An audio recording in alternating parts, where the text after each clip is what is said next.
did a little bit of a setback and really had to reflect on what your, I guess, your mission and your vision Business is for the model. company. Absolutely. But how has it affected your guys' marketing as far as I know that you have said that you guys had street vendors that you guys partnered up with. So how did it change from that to like your marketing now? Is it more like virtual? Is it more like how did you guys kind of stay, I guess, present with with everything that was going on? Yeah, and so as I said before, for us, the coronavirus was a blessing in disguise in a sense where we kind of took a step back and we refocused our energy and attention on what we were hoping to accomplish with Kids Slime Club. Yeah. And so we kind of temporarily paused everything. So we paused to make sure, like, and that's something that I do very often in my life. Yeah. Normally around the new year, I'll always take a step back to make sure I'm going in the right direction, if that makes sense. And so this time we did it for the company. And so we were getting ready to launch all these amazing ideas, and then this blessing in disguise happened, and we realized what can we do differently with those ideas? How can we do something better with it? And so that's pretty much what happened. It like evolved into something so much better and more pure, and it's more cause oriented and cause driven, if anything. So that's what COVID did for us, because I don't think we would have, maybe we would have thought about becoming a nonprofit or branching off later on, but with the COVID happening, we realized let's do that now. We've already created this huge foundation, something Yeah. to build something really amazing and great from. And so that's what happened. For the past 2 or 3 months, we've been kind of thinking and strategizing even more. So come July 1st, when we relaunch, we're just going to be a better version of what we want to do.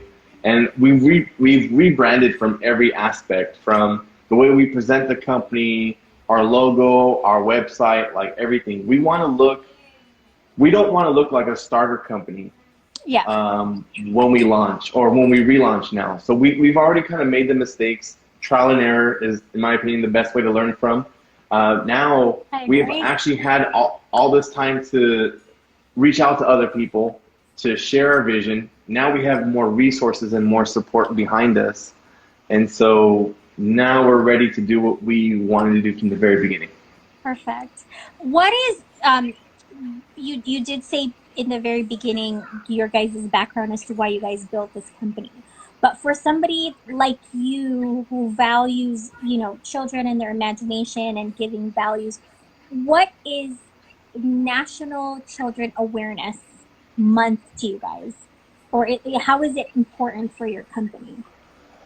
Absolutely. It's everything for us. I know that a lot of times um, children sometimes don't really have a voice, or they don't have a way to communicate some of their concerns or what they're going through. So to have a company like ours who's going to give them that opportunity to provide that type of help. Like imagine you take a child, maybe you're taking a neighbor. You're going to take your child to a Kids Science Club workshop, and your neighbor heard about it, and your neighbor's child wants to come along. Or you take a family member, and then their friend wants to come along.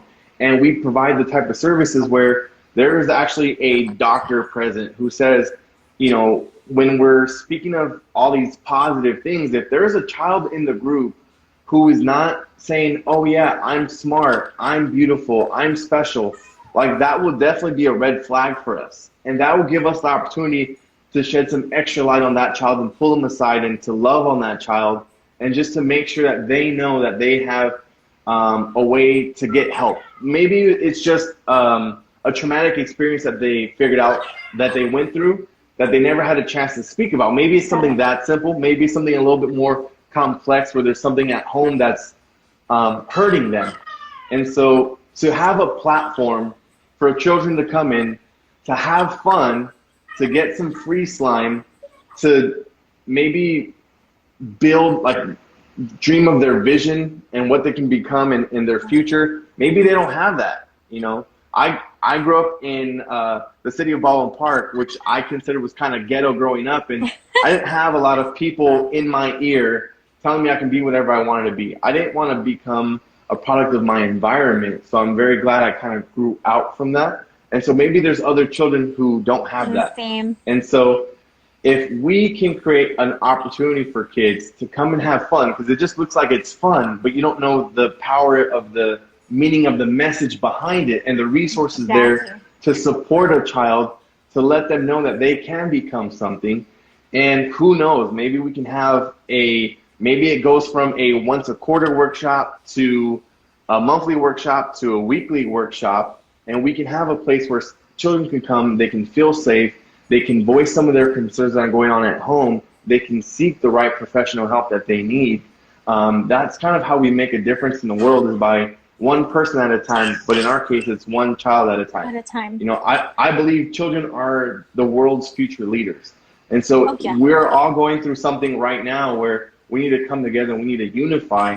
And so I believe how we make a change is through the youth. And so Children's Awareness Month for us is a big deal, because for us, it forms our company's foundations and morals and our beliefs.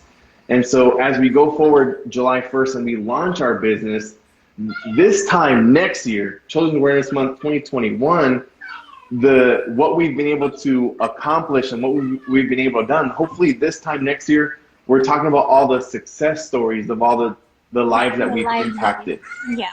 And so that's kind of the premise and the goal for us is knowing where we're at, where we're going, where we're going to be, and who's coming with us. Perfect. Wow, that's amazing. So with that being said, you know, you're a small business. You guys had to reflect on everything and actually improve on your business. I know that a lot of small businesses in the community, not just in West Covina, not just in San Gabriel Valley, but in the whole country, that had suffer from COVID or what's going on currently right now. What is your kind of like words of encouragement, or what would you tell somebody that would come in front of you and say, yeah, I'm a small business owner. I'm really devastated with the COVID, and then now with everything that's going on, I don't know what to do. Maybe you have some, you know, words of encouragement, shed a light to these small businesses as well. Absolutely. For those businesses that are out there that are already established, don't ever settle. Don't ever be content with where you're at. You know, I was always taught that it's either you're growing in life or you're declining in life. And so whether a business becomes an individual at some point in time, becomes like a person. So if it's me or my business, what is my business doing? Or the same thing, what am I doing to grow, to become better, to refine myself, to evolve? And so a lot of these companies that we're seeing that are closing shop, like literally closing shop, because they just kept doing the same thing over and over and over again. They weren't doing anything to evolve and to become a better version of themselves. And so they became obsolete by default. And so we're learning that we need to continue to look in the mirror of our business to make sure, are we doing everything we can to change with the times? You know, whether it's e-commerce, whether it's once everything opens back up, getting back out to the community. I think it's a balance more than anything. You know, we want to be out in the community as much as possible, but when the community shuts down, do we shut down, or do we continue our message? Do we reach out to people, you know, virtually? Do we have other platforms available to us so the message stops even though maybe the storefront stops? Yeah, exactly.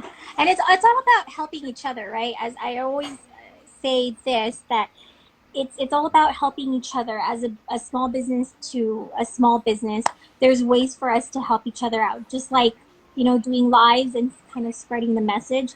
Your audiences might not know what my services are, or what I'm doing, or my platform, and now they know, vice versa. So I think it's just that. It's just kind of like helping each other get through this tough time.